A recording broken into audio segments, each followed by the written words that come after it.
Can people really get hysterical strength? Hysterical strength is the term people use to describe extreme physical feats performed under life or death circumstances. It's not a clinical diagnosis, it's a descriptive phrase. More folklore than formal science, but it refers to something very real people report. The ability to exert force far beyond normal physical limits when adrenaline is pumping and survival is on the line.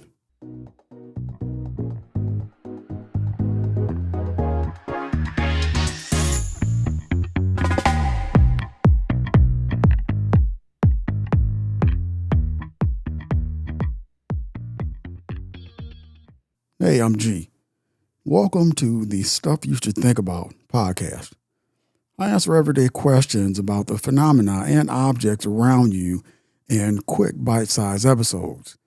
I go get the answers because you don't have time to, and I bring them back in a way you can listen to on your break, on your way home, on your way to work, while you're cooking dinner, or any little bit of free time you've got. All right, let's jump into today's episode. So, you've probably heard this story before. A mother lifts a car off her child, or a firefighter rips a door off its hinges to save someone from a burning building, or maybe someone pushes through a collapsed wall during an earthquake. These stories are everywhere. Gossip at family dinners, viral videos, late night talk show segments, and they all seem to point to one idea: hysterical strength. Today's question: can people really experience superhuman strength in moments of extreme stress? I'm not an expert by any means. I'm not a neuroscientist, a psychologist, or a trauma surgeon, but I did dive into the research, the case reports, and the medical literature to try and understand how this phenomenon might work and whether it's real, exaggerated, or somewhere in between. So let's start with the basics. Hysterical strength is the term people use to describe extreme physical feats performed under life or death circumstances. It's not a clinical diagnosis, it's a descriptive phrase. More folklore than formal science. But it refers to something very real people report. The ability to exert far beyond normal physical limits when adrenaline is pumping and survival is on the line. People say a 130-pound woman somehow lifted a 3,500-pound SUV off her toddler. A man tore a chain link gate apart with his bare hands during a fire. A soldier reportedly carried a 400-pound comrade across the battlefield. Are these stories true, or are they embellished? More importantly, if they are accurate, how does the body do it? Let's break down the biological systems involved. This isn't magic, it's physiology, chemistry, and neural wiring working under stress. The human body has built-in limitations. We don't use 100% of our muscular strength during regular activity. Why? Because the brain acts like a governor on a car engine. Too much force at once can damage muscles, tendons, or joints. So, even if your muscles could generate more power, your nervous system throttles it back for safety. Now, enter acute stress. When the brain perceives imminent danger, say a child pinned under a car, it triggers the sympathetic nervous system. This kicks off what we all know as the fight or flight response. And here's where the system shifts gears. Adrenaline, epinephrine, floods the bloodstream. This hormone increases the heart rate, it dilates airways, and sends more blood to the muscles. Cortisol levels spike, sharpening focus and suppressing non-essential functions like digestion. Pain signals are temporarily blocked by endogenous opioids, your body's natural painkillers. Muscle fibers contract faster and more intensely, thanks to enhanced neural signaling. In theory, this combo, more fuel, less pain, sharper focus, and a temporary override of the brain's usual safety limits could allow someone to tap into more of their existing physical potential. Some researchers estimate that under normal conditions, humans only use about 65% of their muscular capacity. In moments of extreme stress, that governor might be lifted briefly, allowing access to more of what's already there. And that's the key. This isn't superhuman strength. It's near maximal strength, unleashed in a split second without the usual checks and balances. But, and this is important, there's very little controlled scientific data on this. We can't ethically put people in life-threatening situations to test their strength. So most of what we know comes from anecdotes, emergency reports, and post-event interviews. Still, the consistency across cultures and decades suggests something physiological is happening. Now, here's a rare moment of agreement. Scientists, athletes, ER doctors, and even military trainers all acknowledge that the human body can perform extraordinary physical feats under extreme duress. Whether you believe it's due to adrenaline, neural reprogramming, or physiological dissociation, most experts agree the fight or flight response does enhance physical performance. Pain tolerance does increase in emergencies. People do report feats that seem beyond normal capability. There's also agreement that hysterical strength isn't sustainable. These bursts last seconds, maybe a minute. Afterward, people often collapse, injured, or barely remember what happened. The body pays a price, and importantly, no credible source claims people literally break the laws of physics.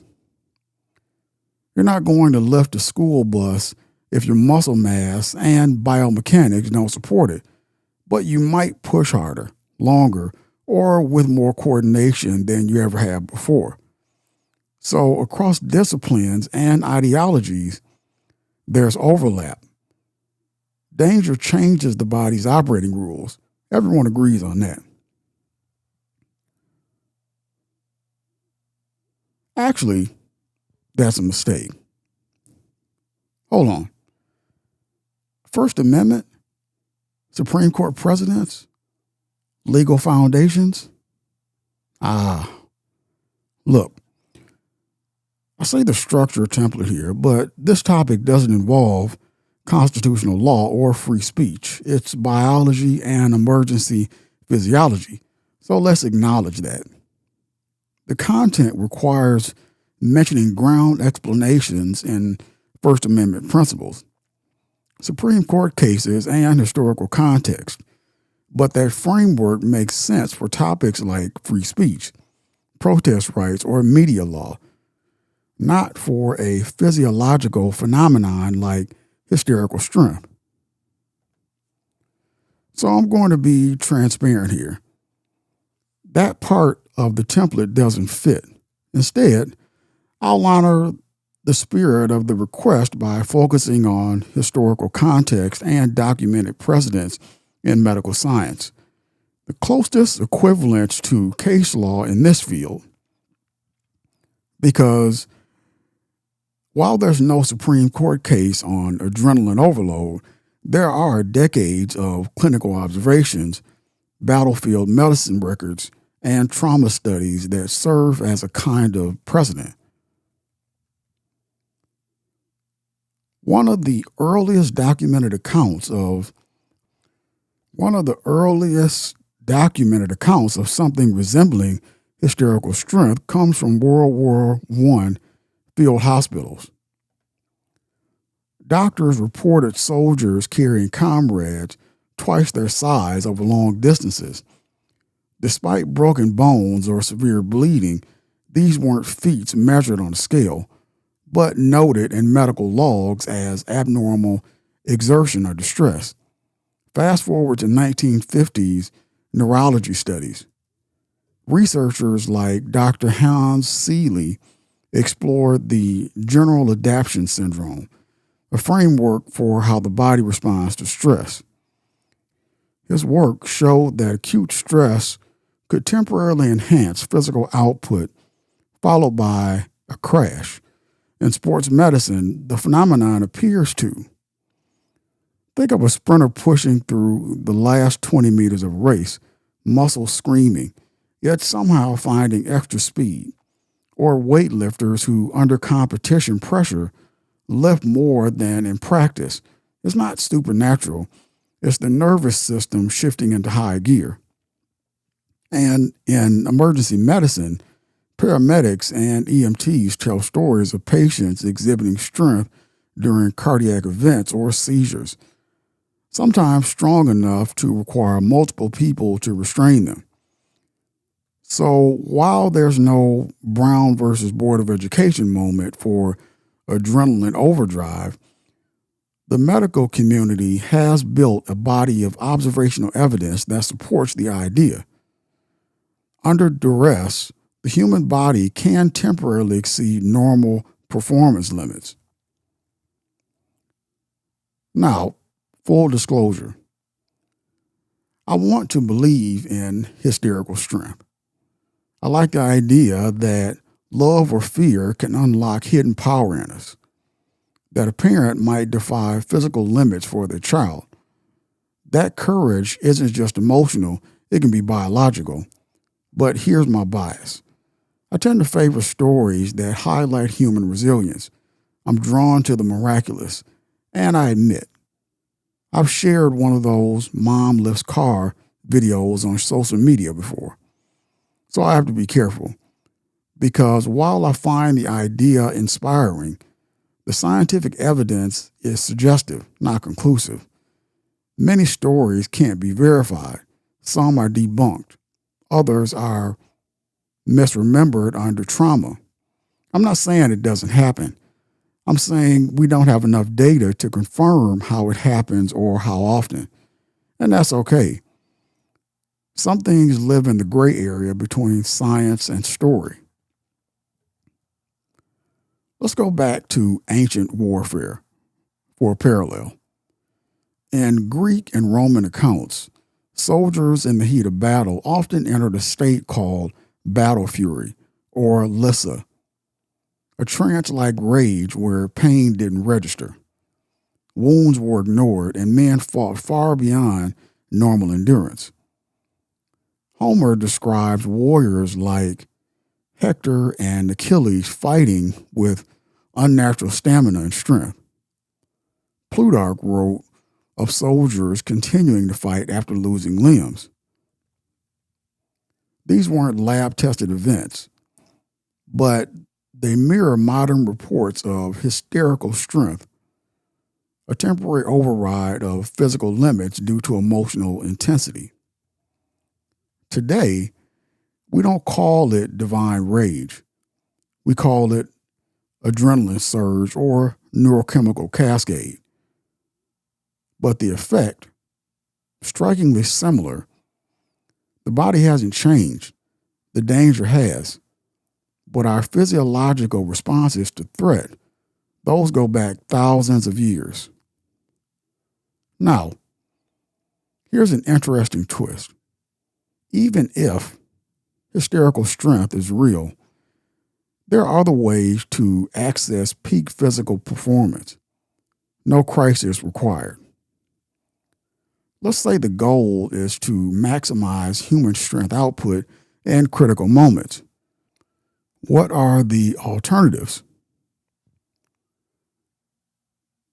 One option is training and conditioning. Athletes and soldiers train to push past mental and physical barriers. Through repetition, they condition their bodies to perform under pressure without relying on panic. Think of a firefighter trained to carry 200 pounds in full gear. No adrenaline needed. Another option is biofeedback and mental techniques. Meditation, breath work, and visualization help people regulate their nervous systems.